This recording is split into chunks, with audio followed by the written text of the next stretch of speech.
Hi guys, welcome back to my channel. My name is Becca and I am here with another recently read and currently reading video for week 1 of the NEWTS Magical Readathon.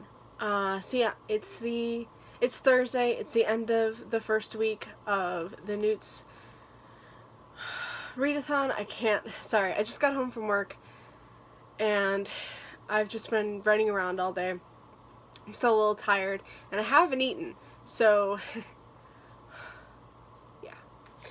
Okay, so yeah, like I said, it's the end of the first week of the NEWTS Magical Readathon, and I have some books to talk about. I've read some, I'm currently reading some, and it's been a week, let me tell you. So the first book I'm here to talk about is one that I've DNF'd. It's not for good. I've only set it down to pick it up at a later date. Because right now, I can't read this right now. And Melissa from Melissa and Barnsey, if you are watching this, I am so sorry. But the one I had a DNF right now is King's Bane by Claire Legrand. I picked this up on recommendation from Melissa from Melissa and Barnsey. And I picked this up for Ancient Ruins for the acceptable prompt to read a book recommended by a friend. So I chose Melissa and I chose King's Bane. This is a sequel to Furyborn. And I got 75 pages in this and I realized I don't remember a thing from Furyborn. I remember like the core 5 characters, which is Riel, right? That's her name. Now I'm second guessing myself. Riel, Audric, Simon, Eliana, and Corin, the villain, whatever his name is. Those are the only characters I remembered. I remembered nothing else. I remembered nobody else. I don't really truly remember that many moments. I remembered a few key moments, but that was it.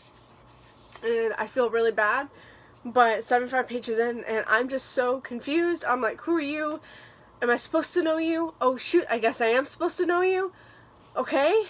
I can't remember. And I thought about picking up like a spoilery review on Furyborn, but it still wouldn't give me everything. And there's just so many key moments that, like, in the first 75 pages I should know, and I don't. And I know I think the third book is coming out next year in May, I think that's when these usually come out, and I think that's the last book. So I think what I'm going to do is I'm just going to wait until next year, pick up Furyborn and Kingsbane, and then pick up the last book, so I'm not going through this again next year. So that's what I'm going to do. I'm going to reread Furyborn and read Kingsbane probably like one a month next year, so like March, April, and then read the last book in May. I might just do that. But yeah. I tried. I did. And if I remembered anything, I would have kept going, because I do really love this series, but I can't remember a single thing from Furyborn. So Melissa, again, I'm very sorry. I wanted to continue that, and I wanted to tell you my thoughts on that, but right now my thoughts are, oh my god, I'm so confused. And I know that would hinder my feelings of the book and the series overall, so sorry, but I had to DNF it. For now, I'm going to pick it up next year. Promise. Okay, so for the first book I actually finished, and that is Bring Me Their Hearts by Sarah Wolf. This, I can't remember what prompt this is for now. This is for just a fantasy, but I don't remember. Wait, is this for History of Magic? Yeah, it's for History of Magic, because this is the one I needed to read to get my professor, to like attain my professor career of being a professor of History of Magic. Okay, so this is the acceptable prompt for that. Almost forgot. So this follows Zira. She is a Heartless. So years ago, her and her family were traveling, and during their travels, her family were her and her family were attacked by bandits, and her parents were killed. And Zira was saved by a witch. The witch saved her from the bandits, but in doing so, took her heart and made her a heartless. So now her heart rests in a jar, and the witch owns it, and technically the witch can control her using her heart. I think it's sort of like that. I think it's sort of like, in Once Upon a Time, when Regina steals a heart, something like that. I like that, so we're good. So years later, Zira will stop at nothing to get her heart back. All she wants is her heart back. And the witches come to Zira and they tell her that she can perform a mission for them, and if she succeeds in this mission, she will get her heart back. So the kingdom, so there's a war going on. There was a war going on between the witches and the humans, and that was years ago. But that war has since ended. But now, the witches believe that the humans are starting up another war.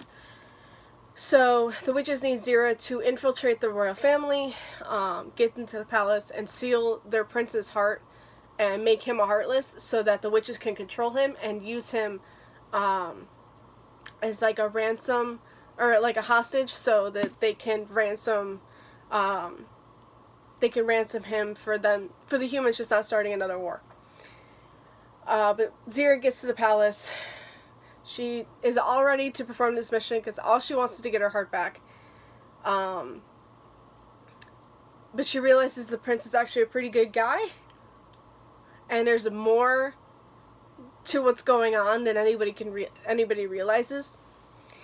So this is what's different, because normally that's like a basic plot. It's girl is meant to kill guy, girl meets guy, girl likes guy, girl decides not to kill guy. That's usually what happens, right? This one, it's girl meets guy, girl girl is meant to kill guy, girl meets guy, girl realizes he's kind of a good guy, and she doesn't know, she's still going to perform the mission, but she also wants to, help stop this war no matter what anyway. But she's still going to perform the mission, and she's still going to take his heart. Doesn't matter, I'm getting my heart back, you're going to die.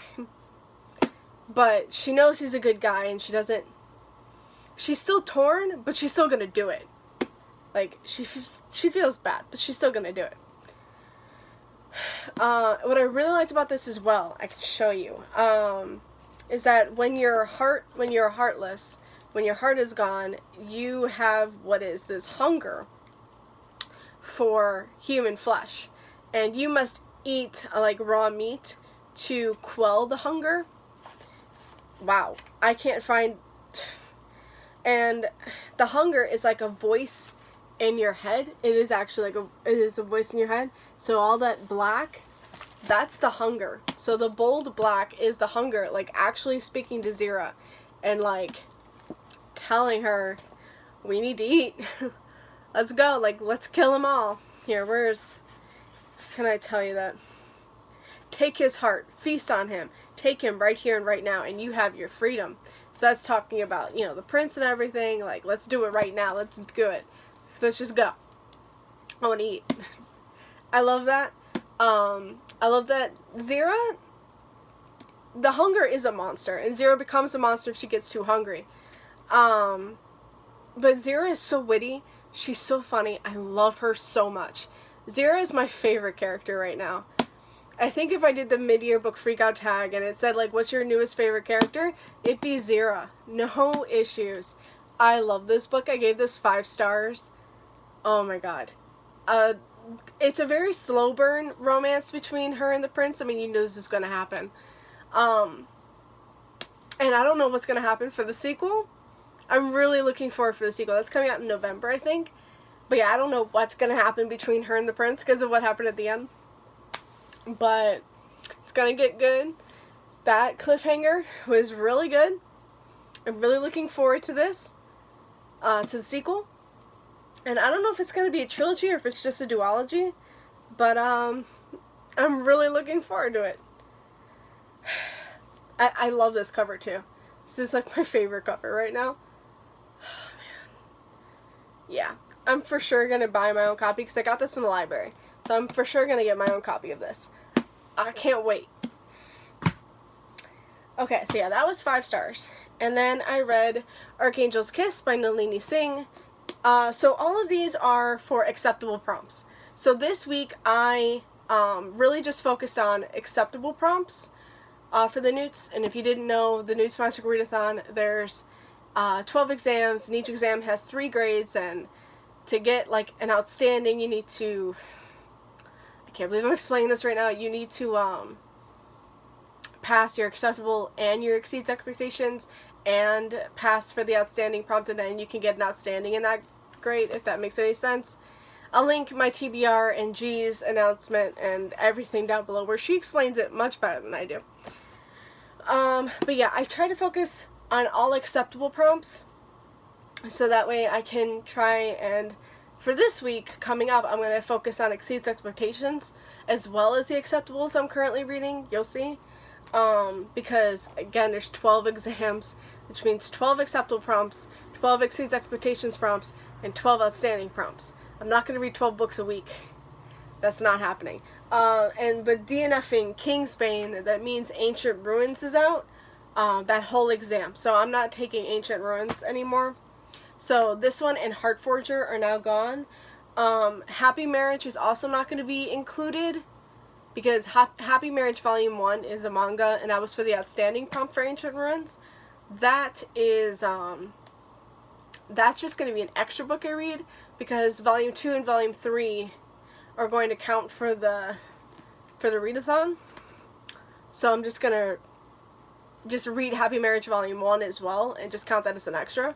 Perfectly fine with that. Because I can read that manga in like 30 minutes. It's not that big of an issue. So yeah, I don't remember what acceptable prompt this one was for. I knew that this was one I had to read, so I could focus on my History of Magic professor career. But I don't remember what this one was for. Do I even have... Oh wait, I do. I did bring it, right? Yes! Okay.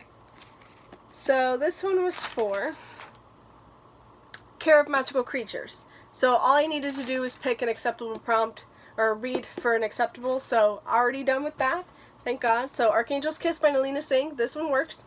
This was for the prompt though, to read for Aragog, read a book that starts with an A. So Archangels Kiss works. This is a sequel to Angel's Blood, so I can't really talk too much about this because it's literally is set right after Angel's Blood. And Angel's Blood is about a vampire hunter, Elena, is hired by an archangel, Raphael, to hunt down another archangel, because they're going around killing people. Not good. And in this world, vampires are created by angels. So that's why the angels are like the big bosses. You know, the archangels are definitely the more elite, and then the angels after them, and then so on and so forth. So, and then of course Elena and Raphael have this relationship, this romance brewing, and it's so freaking good. This one is set right after that. It still follows Elena and Raphael, though I do know some books in the series don't follow Elena and Raphael. They follow other characters that you meet, which is fine. Totally good with that. But yeah, this one, I really can't tell you much about this because I could spoil like so much. But yeah, Elena is being hunted actually. There's a reason, but they need to figure out who's trying to hunt down Elena, who's trying to kill Elena, and stop that before it happens. And Elena's also hunting somebody.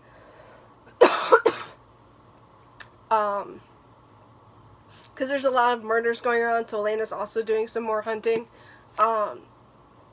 And Raphael and Elena are still going at it, and it's still beautiful. I give this 4 stars. I didn't love it as much as I loved the first one, but it's still really good, and I still really enjoy the series so far, and I can't wait to read Archangel's Consort. which is also on this, my TBR for this month, so I'm really looking forward to it. 4 stars, yes. Oh my god. Okay, next up, I read I Wish You All the Best by Mason Deaver. I started reading this book, I got 10 pages in, and I was so emotional. I was crying so hard. I was angry at times. I was loving it so much. I got this book from the library. You can tell this isn't a library copy. I ordered my book 10 pages in. I knew this was going to be a beautiful book, fantastic, so I ordered my own copy. My library copy's over there. I don't care. This is going to be, it's not tabbed yet, but you'll see, like, I have all of my annotations and everything on my iPad because, again, I only had a library copy at the time. So I'm going to put in all my tabs and everything for this book because I loved it so much. So this follows Ben, and Ben is non-binary. I have to watch what I say with this because Ben is non-binary and goes by the they/them pronouns, not the male pronouns. So I might screw up and I might say he. But I know I'm not. I know that's not what they go by. See what I mean? I'm trying. So Ben is non-binary, and at the beginning of this book, Ben has come out to his parents, telling them that they are non-binary. Their parents end up kicking them out. New Year's Eve, and 30-degree weather. And Ben has to call their estranged sister that they haven't seen for 10 years and, you know, hope that she takes them in. Like, they're really hoping that she takes them in. She does. They end up moving in with her. And they end up going to a new school, meeting new people, and just trying to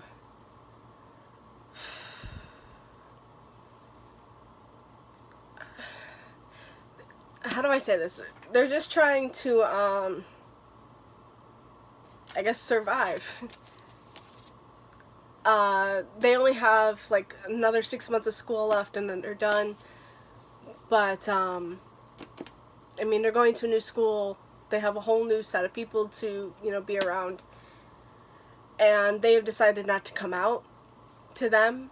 They're only out to their parents, who just kick them out, to their sister and her husband. And Ben ends up seeing a therapist as well. So they're out to her as well. I had a whole better synopsis for this in my head, and of course I lost that today. Great. This book deals with depression, anxiety, panic attacks, the struggle of coming out and being rejected because of that, the struggle for finding acceptance. Also has really good representation for therapy, which not a lot does, but I really liked the use of therapy in this. And this is so diverse. I mean, of course it has people of color, different races, different genders, different sexualities, not different genders, but you know what I mean, like, different sexualities and stuff like that. This is so diverse, so perfect for what's going on now. I think everybody needs to read this. Just to understand the being non-binary, learning what that is all entails, and just like the struggling of trying to find acceptance and everything. I mean, I just think that this is so, it's needed in this day and this day and age, and I think everybody should read it. And I give this 5 stars because I knew 10 pages in I was going to give this 5 stars. It's been a long time since I've been that emotional over like, what was going on and over a book. And this is definitely something that I'm going to reread all the time because I love this book so much. So much. I love Ben and Nathan. Also, there's like, it's a slow burn, but it's still there. A romance between Ben and Nathan. So, yes, I love this book. 5 stars. This one was also an acceptable in Transfiguration. This is for read a book with LGBTQIA plus representation, so that worked out perfect. Okay, last book I finished, and then the rest are just currently reading. So, or no, that's not true. That's not true. Let's do this one right now. I keep forgetting when I have books on my iPad. So, another book. Oh, great, of course. Here, you can see it better. Another book I finished was Bittersweet Love by Jennifer L. Armentrout. This is the prequel novella that's set before White Hot Kiss. So if you didn't know, you should really read this before White Hot Kiss.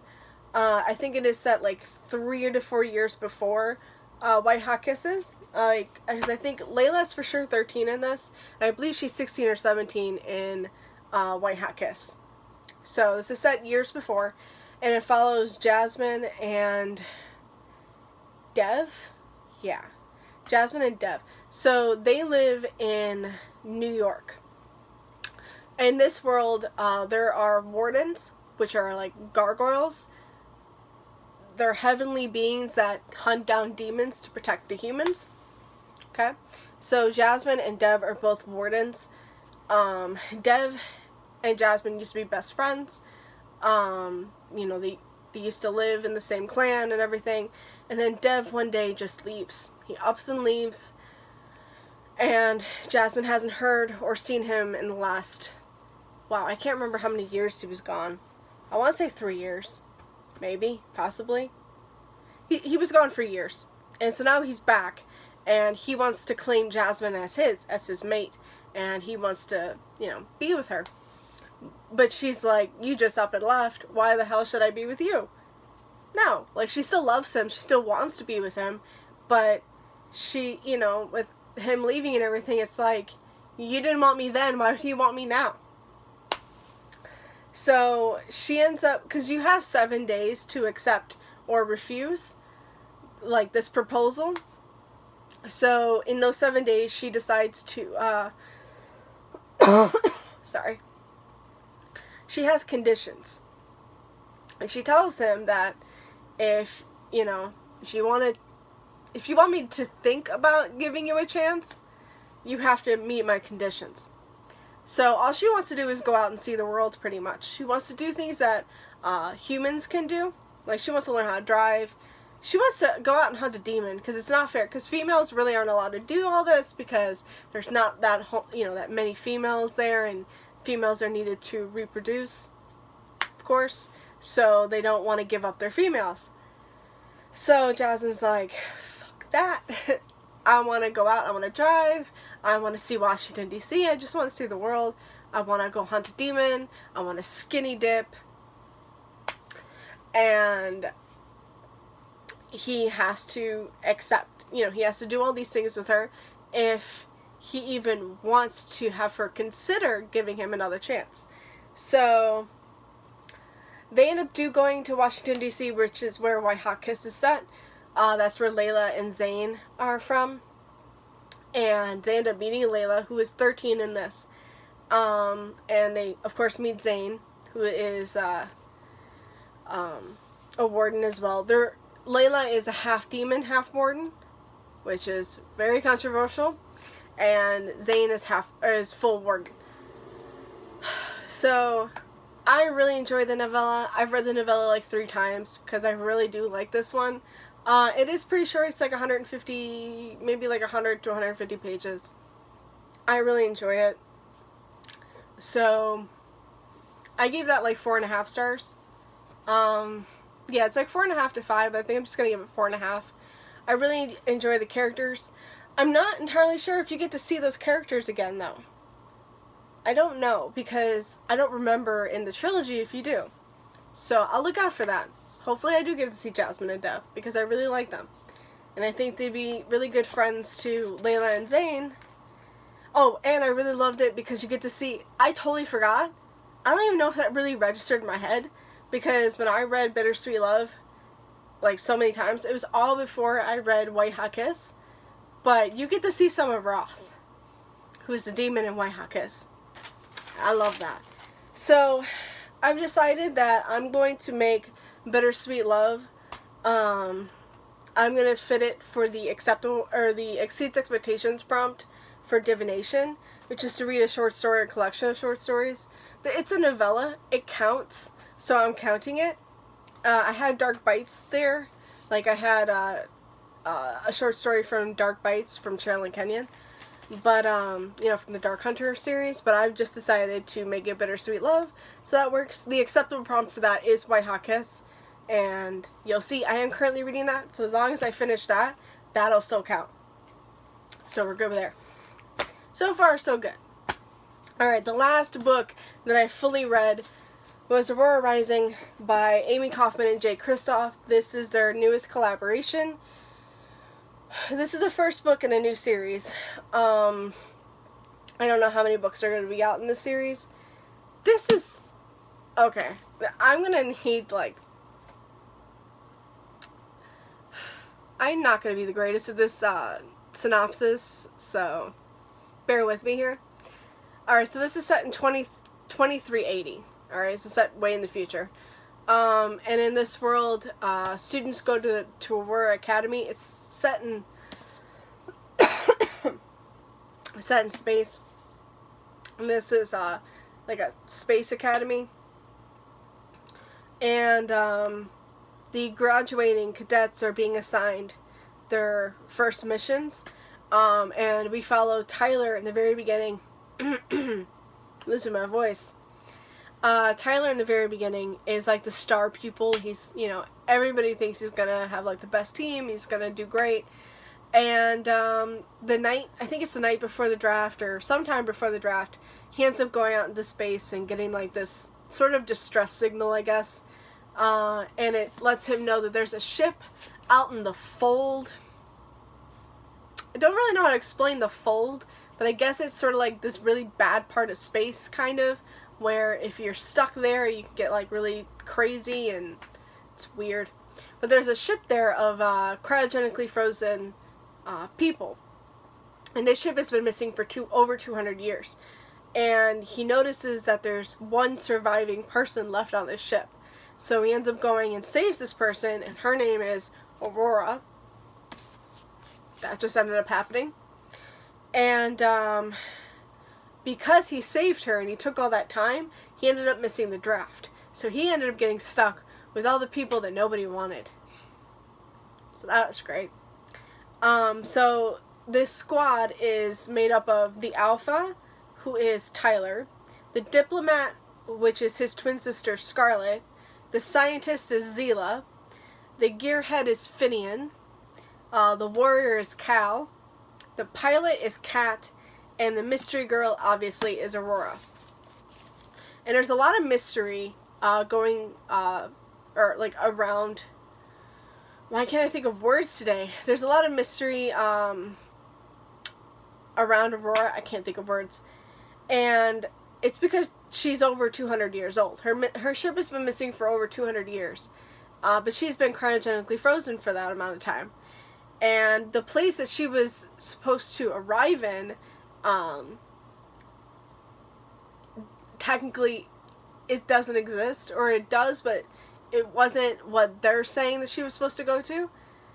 Like 200 years later, and all the information is totally wrong, and she doesn't understand why people are covering up that place that she was meant to go to, and why people are covering up her family and her ship and everything. There's just a lot of cover up and mystery going around.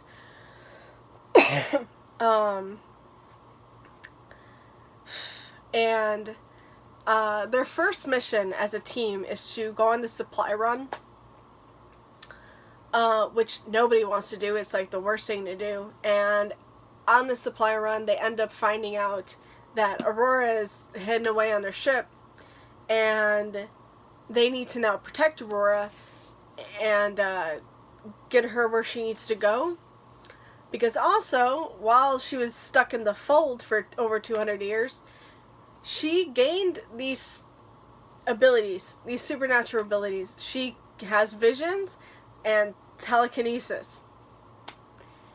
And yeah, so you have to like help her out and get her where she needs to go, or she could totally kill you. I listened to the audiobook of this, and the audiobook is a full cast of narrators.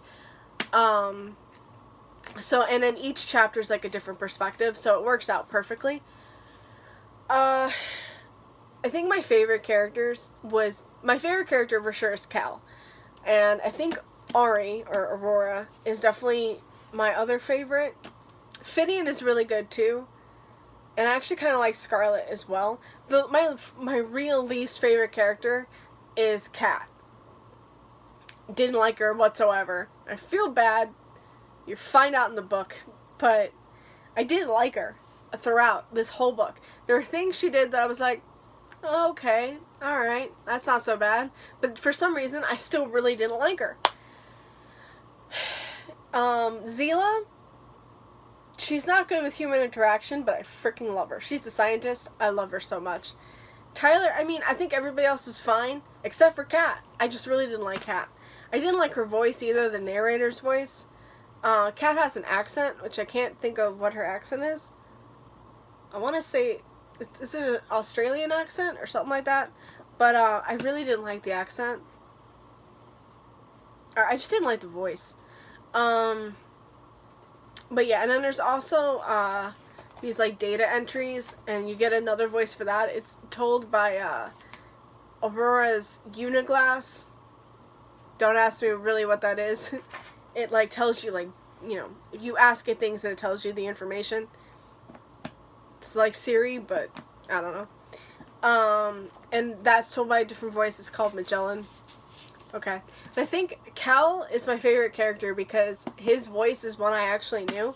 It was funny because Cal's first chapter, it came up, and I was listening to it, and I was just like, I know that voice. I know that voice. Wait a minute, is that who I think it is? And I'm listening, and I'm like, that's for sure Steve West, who narrated Strangest Dreamer and Muse of Nightmares. So I really loved the voice for those audiobooks, so it was perfect that Cal was the narrator, or Steve West was the narrator for Cal. The only problem I had was that Cal had barely any freaking chapters. I was so mad. He had like no chapters. He had what, 4? And everybody else gets so many. I also really love Finian, and I feel like Finian didn't get a whole lot. Oh no, Cal's chapters, there were some, but they were short. Everybody else has had longer chapters, except for Zila, who had the shortest chapters. Literally, they're like a paragraph. And then maybe she'd get a page. But Zila didn't have a whole lot to talk about. So, this was good. This was fine. I've gone off on so much of a tangent. I liked the narration overall. The story was decent, but it's science fiction. You guys know how much I don't love science fiction, and a lot of it just goes over my head. So I ended up giving this like a 3.5 out of 5 stars. I wanted to love this more. I loved Illuminate and everything a lot more. I gave those like 4.5 to 5 stars.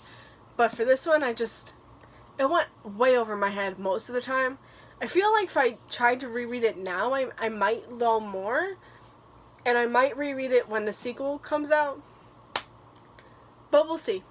I really did like the audiobook. So yeah, 3.5 out of 5 stars. That one was for Herbology, which is there's a mandrake, so put on headphones and listen to an audiobook.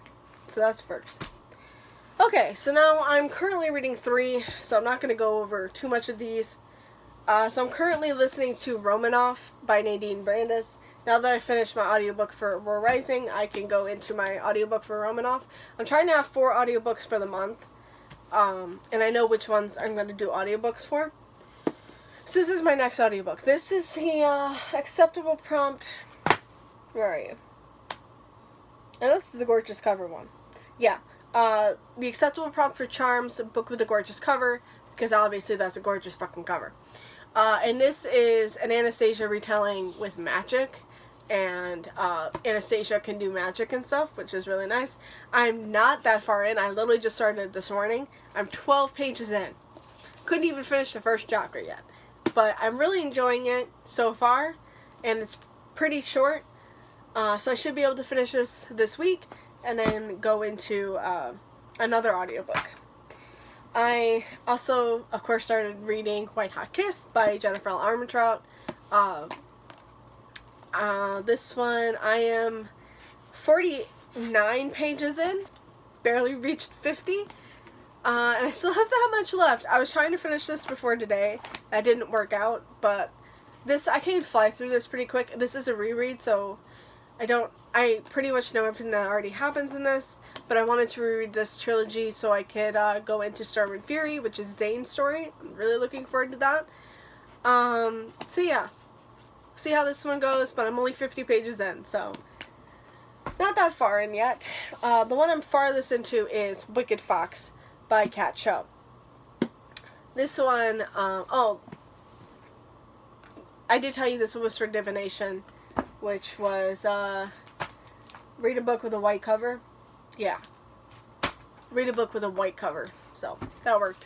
But yeah, Wicked Fox by Cat Cho is the one I'm actually a little farther into, which is 98 pages, or 96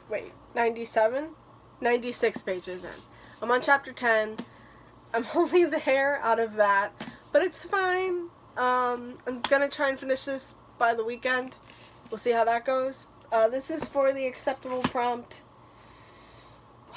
Which one? Which one? Oh great, I lost it. Where is it? Oh, here it is.